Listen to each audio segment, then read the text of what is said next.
Breaking news, former President Trump is holding a rally right now in Raleigh, North Carolina, with one day left until the election. Let's hear former President Trump unfiltered in his own words. When he concludes, our ABC News Live team will be here to check the facts and break down the details of his plans. Let's listen.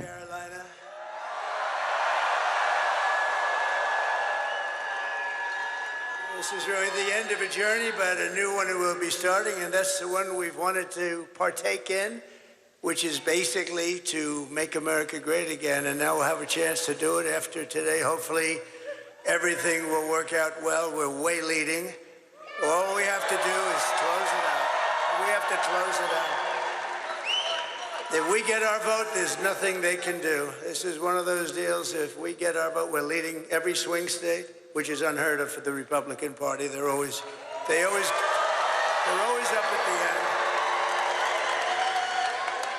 They always were good finishes or bad finishes, depending. Sometimes they'd get there, but you'd always go in by losing hundreds of thousands of votes, and you'd watch it like a racehorse, and sometimes they'd get there, and sometimes they wouldn't. But with North Carolina, I always got there because we won every race, every primary.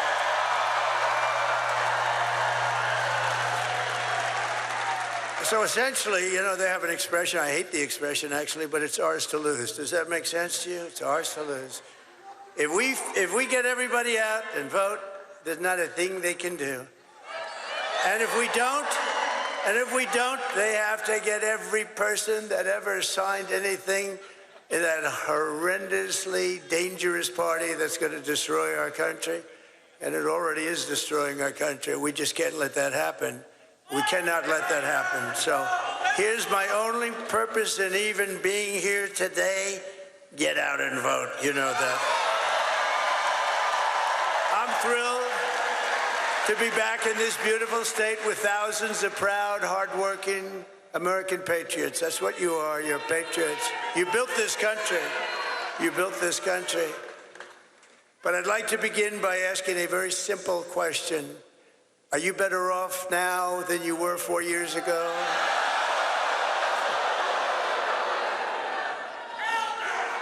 And I've asked that question so many times. I've never had one hand go up for the other. With your vote tomorrow, I will end inflation. I will stop the invasion of criminals coming into our country.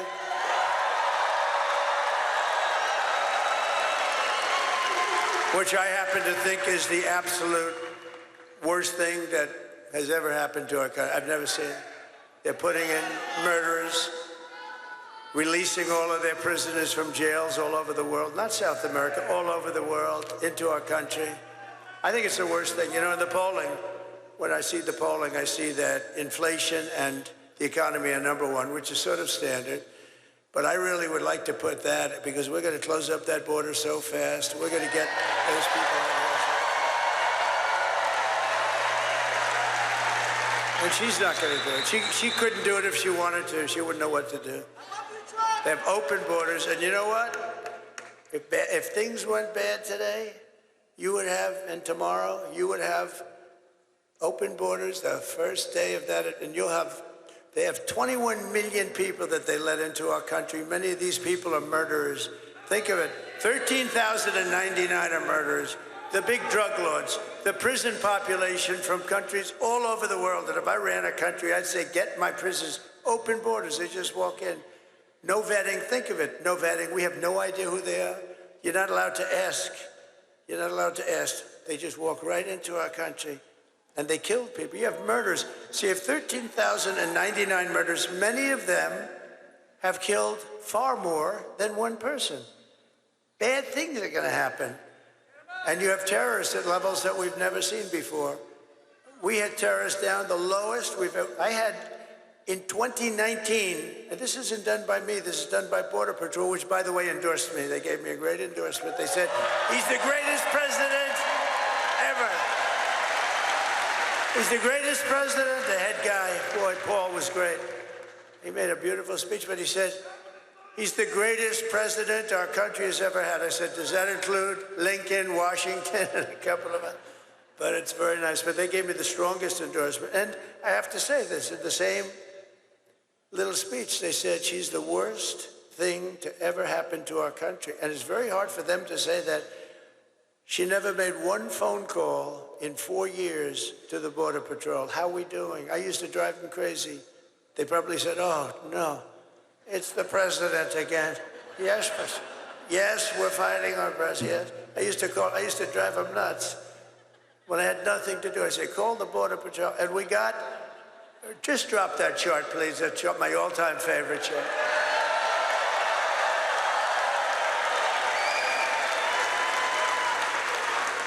My all-time favorite chart. I love that chart.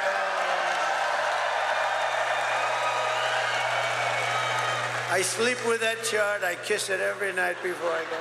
Because I wouldn't be here if it weren't for the chart. If you take a look at the arrow on the bottom, that was the day I left office. That was the lowest illegal immigration we ever had. And I kept it pretty good. And then you take a look, and we had Mexico pay for their soldiers. They didn't want to pay for their soldiers. I said, you have to give us soldiers while we build the wall. And they paid so much money to us, and they said, we're not going to do that. They actually laughed at me when I suggested it, and I said, here's what I'm going to do. I'm going to put a tariff of 100% on all your cars and everything that comes into the United States.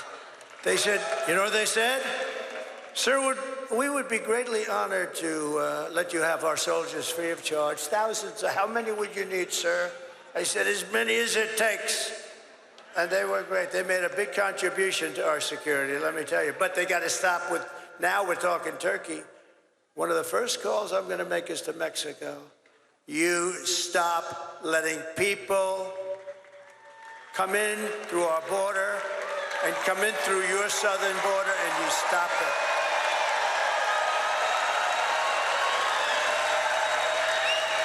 Because Mexico, and I had a great relationship with the president, but he retired now. He left. He was a good man. He was a socialist. You can't have everything, but he was a good man. But they paid a fortune for the soldiers along the border. We were able to have great numbers. Well, built 571 miles of wall. I was going to add 200 more. By the way, far more than I said. I was talking about 200, 250. We built 571, and nobody talks about it. And you know what I did? Because we had a Congress that was not behaving, I said, I don't care. This is an invasion of our country. I'm taking it out of the military. And I took it out of the military because I gave them $725 billion. I say, congratulations, fellas, I'm taking out 10. What is it for, sir? It's called a wall because we're being invaded by Mexico.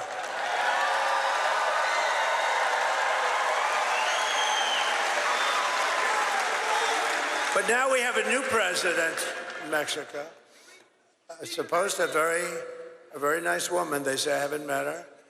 And I'm going to inform her on day one or sooner that if they don't stop this onslaught of criminals and drugs coming into our country, I'm going to immediately impose a 25% tariff on everything they send in to the United States of America.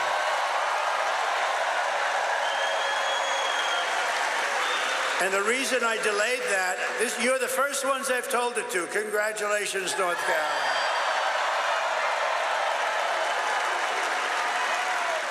And it's only got a 100% chance of working, because if that doesn't work, I'll make it 50. And if that doesn't work, I'll make it 75 for the tough guys, and I'll make it 100. Then I'll make it 100. And at some point, they'll have so many soldiers on their southern border. You know, their southern border is where they come in. They come right through. And by the way, it has a 100% chance of working. It's only a question. I'll start off at 25%. That's a lot. Do you know Mexico's our #1 trading partner? Do you know what that costs? They make a fortune. They've taken over our country in a way since this Biden-Harris people.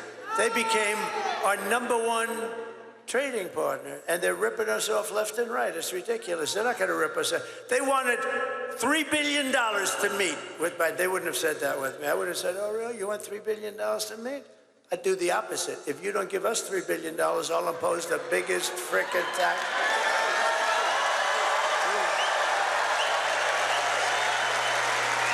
You know, I've never told you any of this, and I wanted to wait till the day because I don't want to have her. She's a low IQ individual. I don't want to have her say, you know, I had an idea last night while I was sleeping, turning, tossing, sweating. Because I sleep, I turn and I toss and I sweat and I sleep like no, I don't even sleep. You know, I've gone through 62 days without a day off, every single day. Every single day. And you know what? She takes a day off every other day. Last week, she makes a terrible little, she has these press conferences that last for about 2 minutes, and then she takes the day off. You know, when you're running for the president of the United States and you want to do it because you have to fix the country, that's the way I'm doing. Otherwise, I wouldn't do it. I could be at the most gorgeous beaches in the world right now. But I'd much rather be with you people because you people I like you people better. I'd much rather be with you. No, I would. No, and we're doing something historic. You know what we're doing? Is this has never been done before. They'll never have rallies like this. You know, we went to Milwaukee the other night, and we're doing great in Wisconsin, by the way. We could have filled that arena. What do they have? 28,000 seats, including the floor, fully packed. We could have filled that arena 3 times, maybe 4 times. The people outside, thousands and thousands of people. There's never going to be that. In 4 years, you're going to have a candidate, Republican, Democrat candidate, and they're going to come to North Carolina, right? And they're going to say, how many are there? And the consultants back there that make a fortune because they think they bring these people. You know, they don't bring, nobody brings anything. We bring them. We together bring them. But you know what they're going to say? And the same people they'll be represented, very smart people, very good people. You have to, can't give them too much leash. We can't give them too much. But they're going to have 250 people come. And that's standard. See the ladies of North Carolina, they've come. They've come. Those beautiful, beautiful ladies. They're looking better and better all the time. These beautiful ladies, and I think they're very well to do. I mean, they're always so beautiful, beautifully coiffed. Look at that. They're just, but here's what I love. They're great Americans. They love our country. They love North Carolina. They come from isn't it nice where you can sort of be closer? They'll travel to California. If I went to Hawaii, they'd be in Hawaii. I think they're loaded. You want to know the truth? I think their husbands. The reason I never see their husbands is because they're working like hell. Because these wives are traveling all over the place. 257, they've been at 257 rallies. And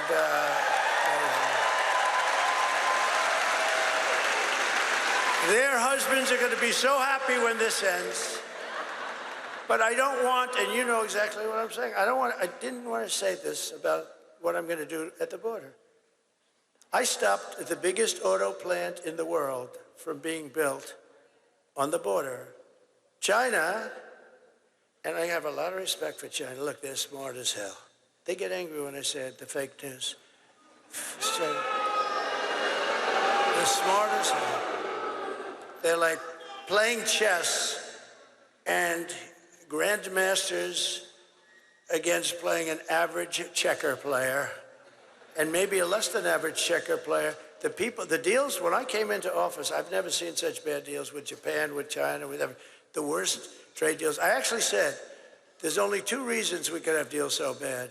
The people making the deals were corrupt, which I actually believe, or they were very stupid. And I think you had a combination of both. And we fixed a lot of those deals. We would have had them all fixed up, but then we had to fix COVID. But we had the greatest, think of it, we had the greatest economy in the history of our country. The greatest. We had the greatest border. That's done by Border Patrol. That's not a Trump special. That's done by Border Patrol. That lovely, gorgeous, I look at it, I get tears in my eyes. And you know, the day of that horrible situation in Butler, it was just about there. It's weird that you have it almost, because it's usually all over the place. You have no idea where it's coming up. When I say lift up the sign, I usually have to look all over. There, I have one over there. But that graph is so meaningful because of, but even if the numbers were bad, I would still kiss it just equally. But those are the best numbers in the history of the border. And then look, it was like an Elon Musk rocket ship went up. They announced they were going to open the borders. I thought they were kidding. I built 200 miles of rail. And this is what Border Patrol wanted. I wanted to have concrete plank like in a parking lot, straight up and down the air, but you wouldn't get vision. And concrete is not as strong in terms as steel. They have very strong specifications. They wanted to have steel, hardened steel, very hard to cut. Then they wanted to have very powerful, high-number concrete, so very hard concrete. And then they wanted to have rebar at the highest level of steel strength in the middle, because it's very hard to cut. It's like, it can be done if you're really good, but it's very hard. And then they wanted to have a anti-climb panel on top. I hate it. I hate the anti-climb. I said, I don't like it. It's so beautiful without that damn panel. I said, don't make me do that, sir. It's an anti-climb panel, and it's called that for a reason. And we actually had testers. We had guys, 2 guys that climbed Mount Everest. I said they should qualify. But you know who the best were? We had drug runners. These guys are unbelievable. They went up that thing like it was nothing. Like I never, with 75 pounds of drugs on their back, drug runners. They were beating the Mount Everest. Well, it's a different profession after all. But they were right. That anti-climb panel stops them cold. They couldn't get over the anti-climb, so I said, let's do it. Let's do it. But we built 200 miles of additional, and all they had to do is put it up. The hard work was done. They were built, it was delivered, and the hard work was done. Highest specification, cost more money than what I would have done, but what I would have done, they have acids that actually melt concrete. They have certain acids that you put down. Those planks would have come down very easy. These guys are ingenious. You know, if they would spend their brains on good, everything in the world would be nice. No, they're genius. The way they smuggle drugs into our country. You got to see the cars. They build cavities in engines. So you're inspecting a car. They have them in hubcaps that even if you take the hubcap, you can't find them. It's like a double hubcap. It's the craziest thing. If they would spend that genius on doing good for their country or for us, I mean, we would have no problem. I mean, it's really incredible. And, you know, the people that do the trafficking, what they do with the women is, they put them in trunks of cars. It's mostly women, by the way. Mostly women. A lot of people say traveling and trafficking. But the trafficking is women. And the reason is it's become as big as the drugs. And the reason is because of the internet. The internet made it a modern business and a big business. And I'll tell you, some of these guys are among the richest people in the world. And they run a real operation. And they essentially take care of Kamala because they even have an app where they can call. So they learn where they can drop people that they're putting into the country, where they can come through with drugs. They have an app. Can you believe you call an app? You're now a drug trafficker or a human trafficker, and you say, ding, ding, ding, hello? Where do I drop these people? Go about 7 miles up, and then go a mile left and just drop them at the opening in the gate. Okay, can you believe this? This is Kamala.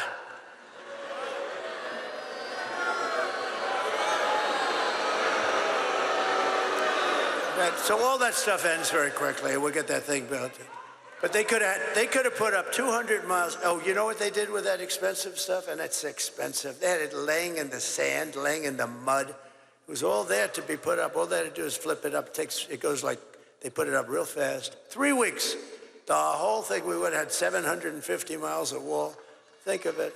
And boy, walls work. Walls work and wheels work. You know, they never get obsolete, right? The computers, in about 2 minutes, they're obsolete. And, but we have the best computer guy there is, right? We have Elon. And he loves it. And you know where Elon is right now?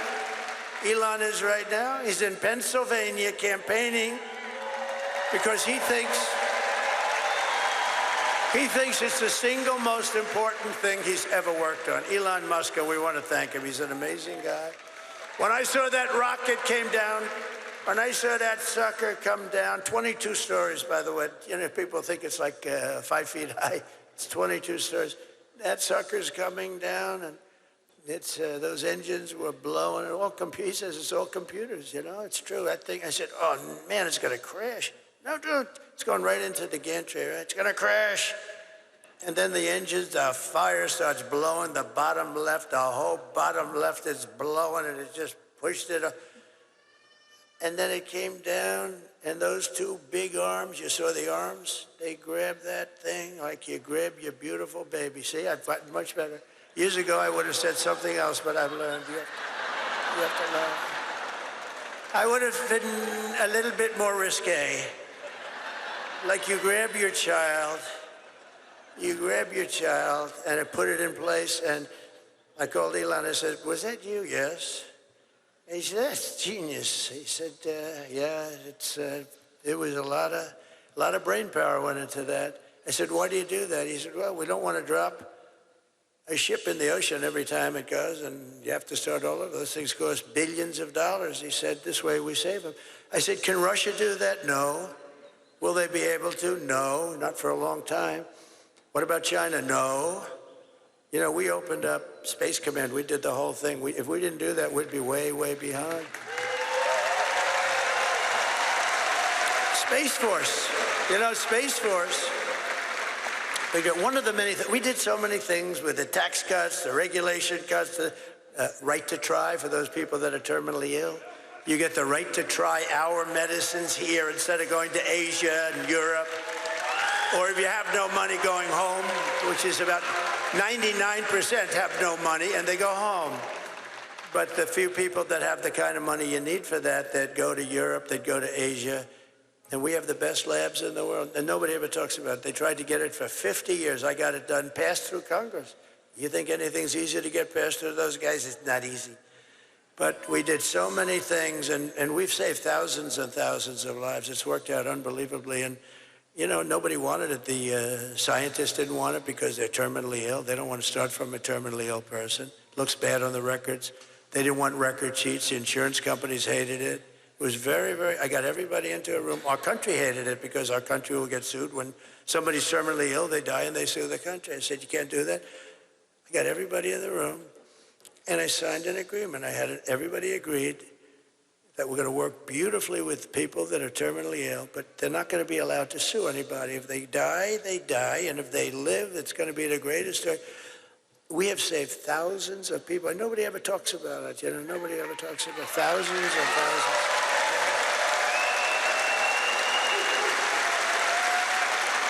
I mean, we have a person in this room who was saved by right to try. We're you know, a space-age drug. I have this thing, doing things, but it takes a long time to get them approved, although I cut it in half. I cut that time in half. But the FDA takes 12 years sometimes to get something. And by the time it's approved, a lot of people are gone. So when they're terminally ill, we get them that drug right away. And they sign an agreement that I or my family will not ever, for any reason and under any circumstance, sue the United States government, such and such a drug maker, such and such a lab, Dr. Schwartz, Dr. Jones. We will not sue anybody. We just want to get better. That's all it says. Pretty good, right? That's pretty good for only a semi-non-lawyer. But that's essentially what it says. And, you know, the funny thing is the ones that were most against it were the drug companies and the labs. We have the greatest labs in the world. What we're doing, space-age things, and we got it started. It was dying on the limb before I came along. Well, NASA was dead. When I came along, all you're seeing with the space, and NASA was dead. NASA had grass growing out of its runways. The runway, I mean, they had, every time there was a crack, you had grass. This place was dead. Now it's the most vibrant center anywhere in the world. All of their centers, it's vibrant, and Elon brought it back, and the people at NASA are doing a great job. They're all working together. But we brought it back. And ultimately, we want to go to Mars and all, but what I want it for is defense. And Russia and China were killing us in space. And space is so important. It's going to end up being maybe, I don't want to say more important than the Marines, because they'll never speak to me again. But I'll tell you what, it is going to be right up there in terms of importance. It's important. If we didn't have it, we were being lapped by China. They have stuff up there. And Russia, even though they're a little bit busy killing a lot of people, a war that would have never taken place. Zero chance. I'd speak to Vladimir Putin a lot. It was the apple of his eye. Don't do it. Don't do it. I mean, I closed up his pipeline. It was dead. Nord Stream 2. Biden came in and he allowed it to go. But he closed up the Keystone XL pipeline. Think of that. I said, no, Joe, you got it wrong. You let Keystone go forward and you close up the Russian pipeline. But he did the opposite. And then they said, oh, Trump loves Russia. Trump loves Russia. It's the biggest project they've ever had. I'd close it up. Then he came in. The first day he was there, he let him build it. So what is that? Oh, that sounds so cute. I love dogs. I love dogs.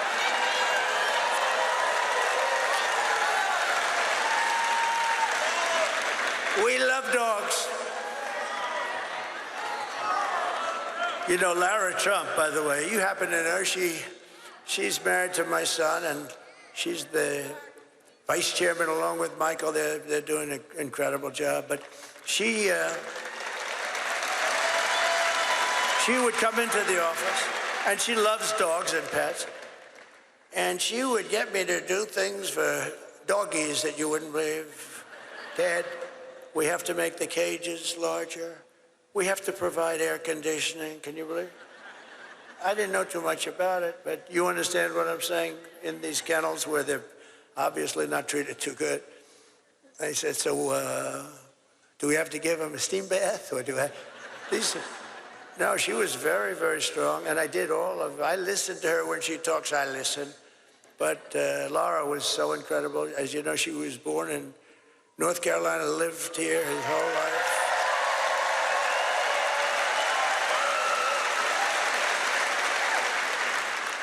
And even we are watching former President Trump campaigning in Raleigh, North Carolina. He says he is way leading in every swing state, despite polls showing the race is a neck and neck. He called Democrats a horrendously dangerous party that's going to destroy our country. He promised to end inflation and what he calls the invasion of criminals into the country. And he threatened to impose a 25% tariff on Mexico if they don't do more to stop migrants from coming to the U.S. Let's bring in our Deputy Political Director, Avery Harper, who's here with me in studio. Avery, what do you make of Trump's strategy here, the topics he chose to focus on in this closing message on the eve of Election Day? Right. I think he is really focusing on issues to rally his base. When he talks about immigration, that is something that is deeply important to Republican voters. What I'm not hearing is an appeal to those who might not already be in his tent, in contrast with the closing arguments that we've seen of Kamala Harris. And that is going to be really important in terms of who he's able to bring into his tent. These independent voters, 9 out of the last 12 presidential election, we've seen independent voters go with whoever is the eventual winner. According to our latest ABC News Ipsos poll, we see that Harris is actually leading with independents 49 to 44%. So I'm not sure if we're going to hear by the end of all of this a really clear appeal to those who may not agree with him. And I want to bring in Jay O'Brien, who's in Palm Beach, Florida, for us. Jay, how significant is this new proposal that we just heard from Trump to impose a 25% tariff on Mexican goods?